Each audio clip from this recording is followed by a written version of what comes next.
Howdy doody, ladies and gents. It's time for part 2 of daily number 450, where we learn to be a better gamer. Stare at my breasts.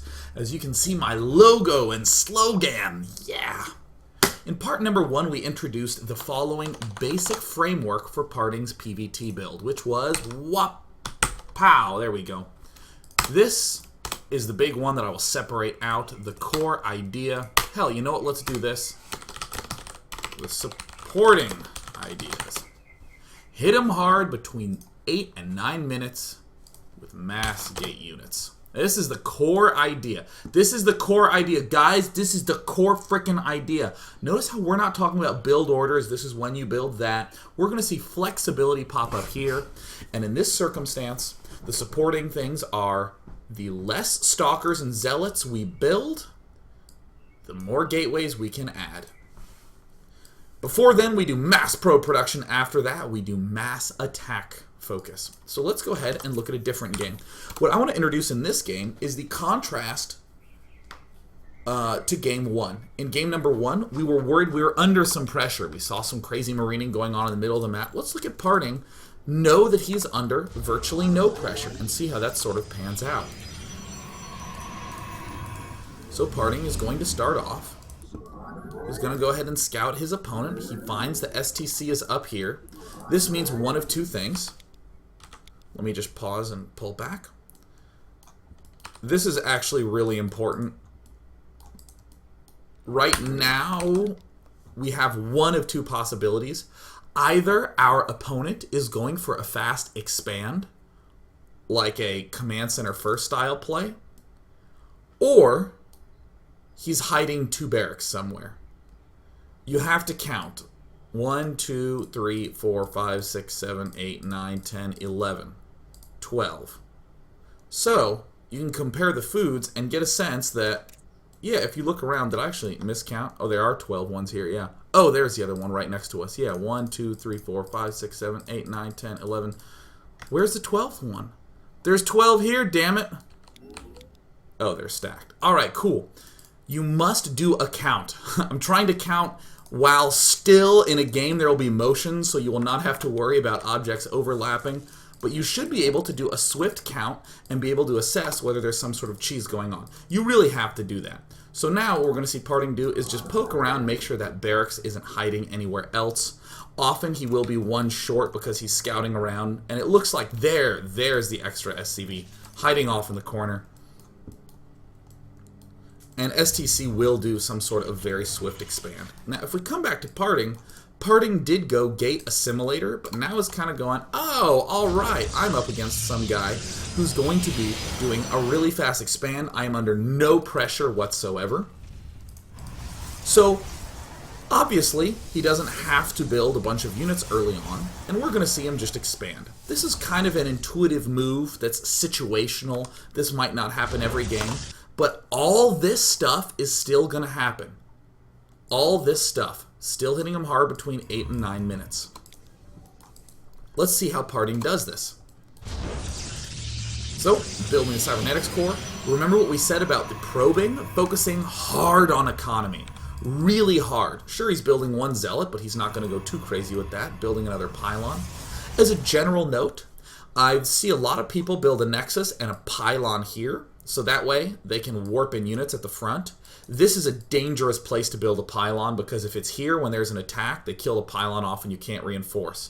You want to be able to warp in behind the nexus. So pylons at the back are good. A pylon here is optimal, I think. A pylon here is very common as well. But a pylon here is not something you want to be building early. Maybe your pylon for 72 food can be thrown down there, but nothing too much earlier. Okay, we're also seeing a stalker because we want to be able to get some map control up, such as this rally to kill this guy off. We spent 1 chrono boost on the cybernetics core, but all the energy now is going to be on dem probes. Now Parting, putting dudes in gas, getting more gates, sentry coming up. In the unit station, no more than 2 zealot/stalker combos. I want to note that right now at 6 minutes, pretty even in terms of worker count. 2 mules, 27 workers, 30 probes. I'm going to close that, and we're just going to watch what happens when you go absolutely ape nut shit with your economy. Parting, also an advantage of building here is we can hide gateways. Makes it really hard for him to land a single scan. 1, 2, 3, 4, 5, 6, 7 gateways up right now. And still, pretty much making sentries. I think a lot of people know the idea of focusing on sentries before, or focusing on sentries when you need the money to build the gateways. Parting does something a little cute. He focuses on sentries and gets these 2 assimilators up fairly early, so that way his first warping round also is sentries. There's one hanging out there. More sentries warping in. So I want to note that we have 1 zealot, 1 stalker, and 6 frickin' sentries. And we have 42 workers. Our opponent, who went orbital command straight up first, still being able to keep up with him very nicely. And now that... Oh, this is sloppy. Lulz. Yeah, remember, before 8 minutes, we were only chrono boosting probes, only focusing on economy. And now, we're only focusing on gateways and only focusing on units. So here comes the big attack between 8 and 9 minutes. Again and again and again. Now, in the first game, we saw Rain go for very fast stim and combat shield. In this game, we're seeing STC kind of go for not a lot of add-ons, just 1 for stim, and very fast medevacs. Again, notice how if we hit between 8 and 9, he doesn't have medevacs yet. This 8 and 9 minute timing window is a really easy way to hit Terran before he can have any of whatever the hell he's going for. If he went for fast +1 attack, won't really be done by now. If he went for fast stim combat shield, won't really be done by now. If he goes for this fast medevac, won't really be done by now. It's the real money timing. So, we're hitting him while he's weak. And also, most importantly, it allows us to walk across the middle of the map.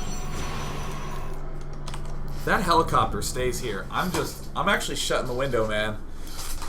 Apparently the entire world is being destroyed outside. Let me just... My birds outside have like megaphones. They're screaming into the window. Like, chirp!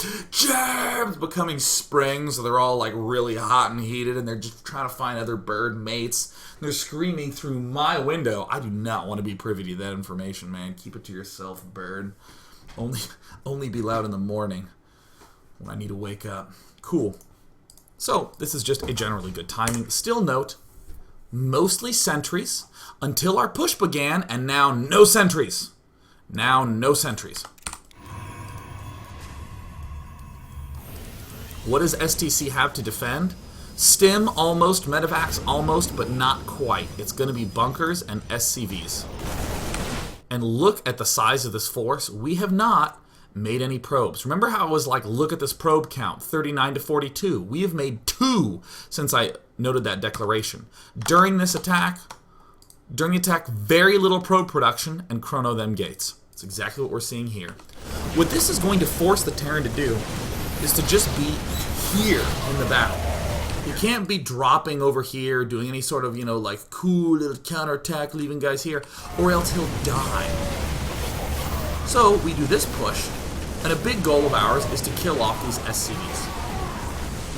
Oh no, the STC managed to repel us. Well, let me just note that this has happened. 11 workers killed off. We have 44 workers and the probe lead without having to build any extra. Fantastic. Still making just zealots and stalkers. Stockpiling a lot of gas because we do have those 2 assimilators at our expansion. Focusing a lot on probes, doing some close off there. The medevacs arrive, but still, Parting just does some nice control. I mean, the food's fairly even, but we're just continuing to be absolutely vicious with this push.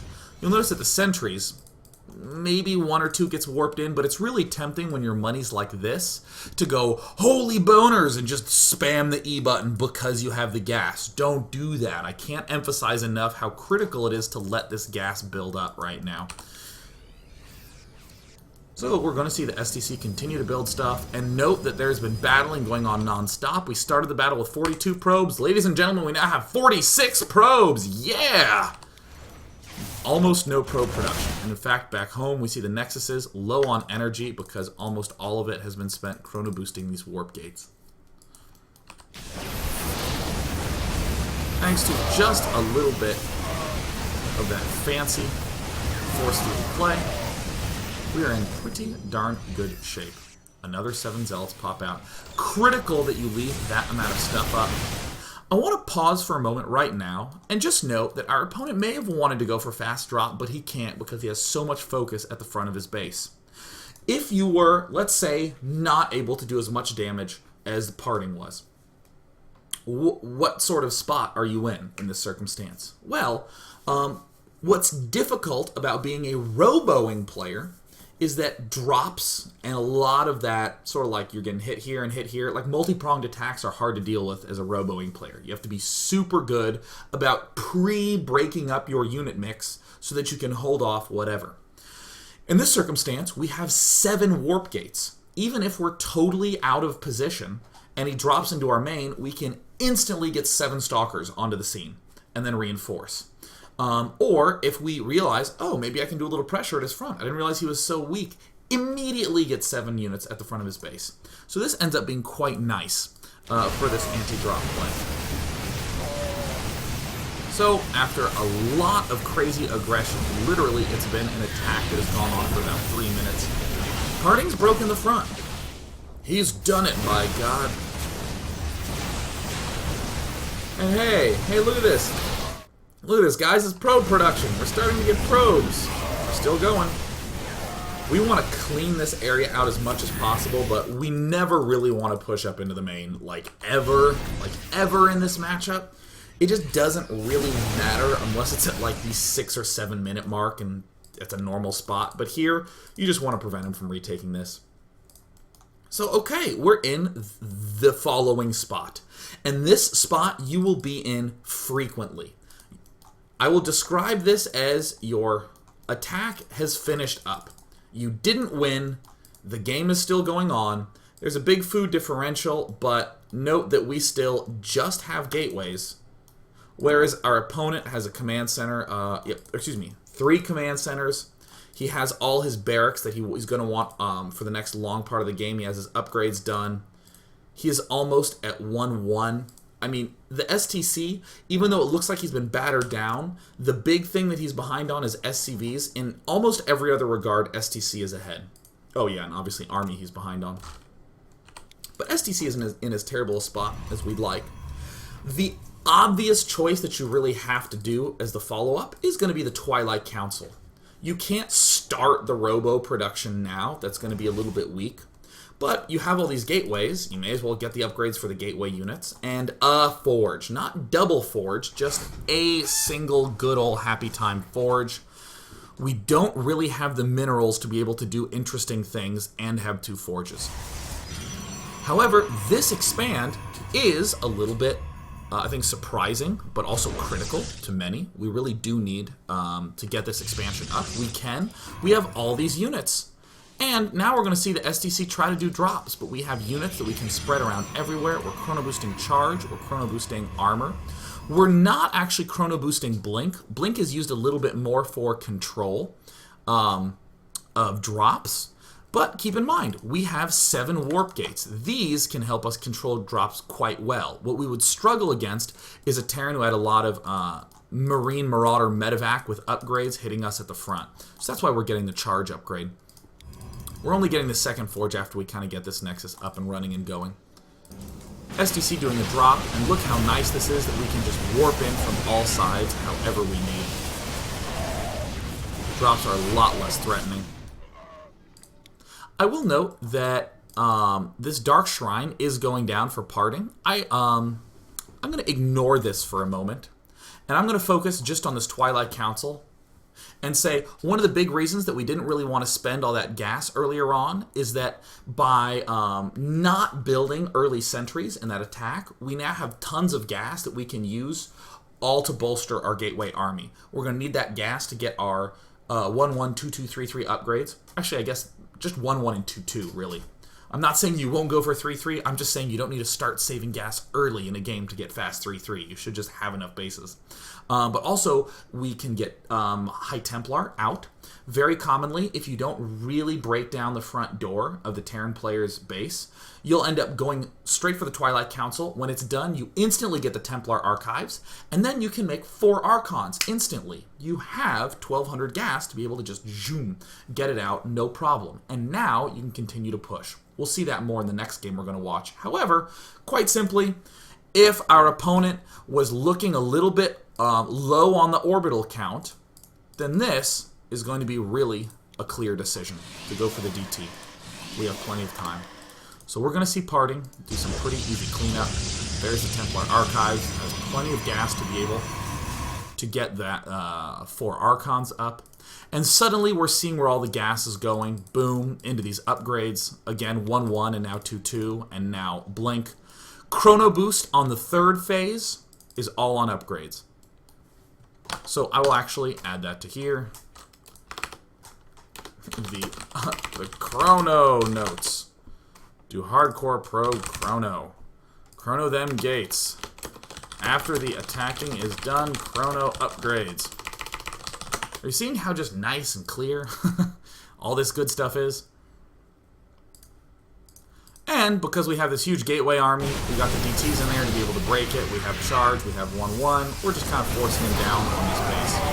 And I'm going to have to go through this a little bit quickly.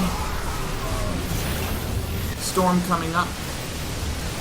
We didn't really focus too hard on this. We were actually focusing on warping in here, but we can easily get the warp in that we need to be able to stay alive here. Cool. Cool, cool, cool. Fantastic. Get another base up. Shut him down. Come on, game. Come on. Come on. Dramatic battles end. I have still 2 more games to go. Woola woola. Excellent. Now, what we're going to do is we're going to go on to another game between Parting and SQC, where we're going to see Parting do a seemingly completely different thing, but same ideas. Same ideas going on no matter what he's doing. Same ideas again and again and again. We're going to go to P for Parting versus OGS, the STC game number. Excellent. On Daybreak. This is the build that Parting is most famous for. The fast triple Nexus build. However, it is literally, I'm going to go for fast 3 Nexus and then do this. In game number 1, we saw I'm going to go for a kind of delayed 1-gate Nexus, and I'm going to go 5-gate and do this. In the game we just finished up, it was, oh, he's going for an early expand. I didn't realize. Well, let me go for an early expand. And then just do this. This is the core idea. Through and through and through. So let's look at Parting. He's playing on Daybreak. What we're going to see Parting do works on Antigua Shipyard, doesn't work on Taldring Malter, works here, works on any big long-distance map where there's a lot of space. So we see Parting, who has successfully gotten a kill. The geysers are generally the big signal for when you can get away with what Parting's about to do. But Parting very boldly goes for a Nexus on 17. You go Nexus 17, Gate 17. Generally, you go for a Pylon on 17, but tragically, a probe died in this base, so it's a Pylon on 16. And then you go Gas on 17. It's literally 17, 17, 17, 17. And now we go back to chrono boosting probes. Okay, cool. Alright, let's go ahead and reference our notes. We want to hit him hard with a bunch of gateway units. We want to get as many gateways as we can. Cool. I'm building a Zealot, I'm building a Cybernetics Core. I don't want to build too many Zealots and Stalkers, though, because I want to try to get as many resources as I can devoted to those gateways. Excuse me, I should say as many minerals as I can devoted to those gateways. So here our Cybernetics Core is done. We're getting a Stalker. Stalker's pretty common. We want to have map control. We want to make sure he can't scout us too well. Our annoying little proby guy is trying to constantly just double check that a command center is coming. We have specifically seen no early geysers, so we're not that freaked out. We might be up against something like a hidden barracks or something like that, but Parting's been doing a pretty good job scouting around. So, okay, what do we do in the early stages? We are chronoing hardcore on the probes. Supporting ideas, what we just got done talking about. Stalker Zealot, we did not make that many. We made only one of each, 2 total. So cool, we're taking another base. And now it's time for us to be chronoing hard. And Parting is going to build as many gateways as he humanly possibly can. You pretty much always do 1 or 2 chronos on the warp gates. But look at this. Bam, 4 gates going down. Probees still on mass production. There's more chrono boosts on the Nexus. We're doing more gateways. Here's another one going down. Wow, look at that. Would you look at that? 7 gateways. Same damn freaking thing. The 3rd Nexus coming up. There's 1 more gateway that gets built. There it is. 8 gateway production. Cool. The build that made him famous. We have been looking at variants of the build all daily long. Getting mainly sentries. Here, we're between 8 and 9 minutes. Yeah, sure, we have an expo up. In that unit station we have... Wow, look at this. Remember in the last game we saw? It was the exact same thing. 1 Zealot, 1 Stalker, 7 sentries, and a bunch of damn warp gates. In this circumstance, Parting was able to get 3 Nexuses up first.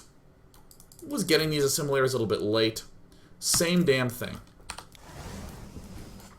Now, I have this production tab open. We see some pylons getting thrown up on every which side. But remember in the last game, when the battling began, what were we doing? We were occasionally building probes. We were trying to slip them in. Exact same thing here. Exact same thing here. Looks like 2 completely different builds. It's the exact same idea with just another Nexus. Exact same idea. Damn it, you guys, the idea is the exact same. And here he is. No more sentries being morphed in. Big attack at the front. You know what I was talking about between that 8 and 9 minute mark? Well, it's really hard for him to have any of his big stuff up. This attack is a little bit later, and we see that Stim and the Medivacs are there. But the Medivacs have only just popped out. In other words, even if we are a little late at 9 minutes, note that it pins these Medivacs. He can't be doing a counterattack drop. He has to be at home defending with everything he's got. Because we are hurling 8 gateways of stuff at him. And we're not going to stop anytime soon. I can't remember exactly when he does the mass chrono boost, but you see how these gateways have the full, or these Nexuses have the full purple bars? He ends up doing like a big whoosh and ends up getting a ton of units out. Easy peasy. Sure, we barely get pushed back, but we snuck some probes in here and there. We started the battle with 51, now we have 62. That might seem like a pretty big jump, but it's basically 4 rounds of probes over the course of like a 2-minute battle. So, we're going to see Parting literally do the exact same thing as a follow-up again. He's going to go Twilight Council. Last game, he built 1 forge. In this game, we're going to see him actually end up building 2. Actually, no, we're actually seeing Parting just go completely nuts. Continuing to attack. STC amazingly held that off because the STC is good. But this is what makes the situation difficult for the STC. We see Templar Archives double forge production coming up. Throwing down tons of pylons all over here. And just going into straight defense mode. Same thing. Same idea. We're not that worried about drops because we have 8 gateways and we're spreading out. Hell, we're even adding on more gateways. But we are worried about direct engagements, so we're going to get charged first. If we were going robo and we were low on gates, we would probably want to be getting blink first. These are probably some of the latest forges you will ever see in this matchup ever. But we have plenty of chrono boost to knock them dead. Remember our chrono notes? Hardcore probe chrono. Focus on the attack. Now let's get them upgrades. And thanks to not overbuilding too many sentries, we have plenty of gas to get charge, +1, soon enough, +2. We can get the Templar Archives. We can get some Archons up. Takes a lot of gas to get all that at once. So last game we saw Parting do a little bit of a build-up earlier on. In this game we saw Parting just have an earlier 3rd Nexus, so he could end up doing that. Cool, yeah, there's a 2-2 coming down, and here's the 3... Or yeah, there's 2-2 going down, and Storm. nice. And notice how we still have this huge-ass food lead. And I think one of the hardest parts in this matchup is being able to get to here. Most of the Protosses I've spoken to today basically were like, yeah, I mean, Colossi are great, but I'd prefer to have an army of Templar. And now we have a way to play that gets us to this gigantic, scary-ass, mainly gateway mix. Aim for you. Now we're gonna watch the battles. Aw, yeah. Now, what we just saw was not the fact that gateways are weak. We saw the army didn't end up winning. What we're actually just seeing is that StarCraft 2 is balanced. And I mean that actually very seriously, that the STC can take a beating and still come out in a decent position. I don't want you to ever think that this style Parting's doing is somehow the easy Fabrizi win button. I started off showing games that I showed the easiest win, and then a slightly easier win, and now a slightly more difficult win to show where the advantages are coming from. But again, it's a style. It's not the win button to just press. So we can see that it took a little bit more work for Parting to secure the win in this game. STC doing a very smart job doing a lot of these expansions, but still, really cool play. Really cool play from Parting. And now just taking many a Nexi. No robos in sight. Good game. Nice. Cool. So what we've seen thus far is the obvious introduction, part 1 showing us the basics of the build that we can win with this attack, and we got to see us not see an early expand and just transition straight into Robo. Now, in part number 2, we've seen 2 different early expand situations where we were just getting as many gates up as we could, focusing largely on the sentries, and once that attack began, my god, did we devote to it hardcore, only occasionally building probes, and this made us super potent. And then afterwards, maximum upgrades. All the chrono on the upgrades, all the focus on the defense and the 3 base. What we're going to see now, in part number 3, is we're going to see a game of Parting losing. And what we're going to see is some of the importance of going for that Templar tech, and the sort of situation that you may wind up in if you're playing against somewhat of a non-standard player. So, let's do that now! Woo!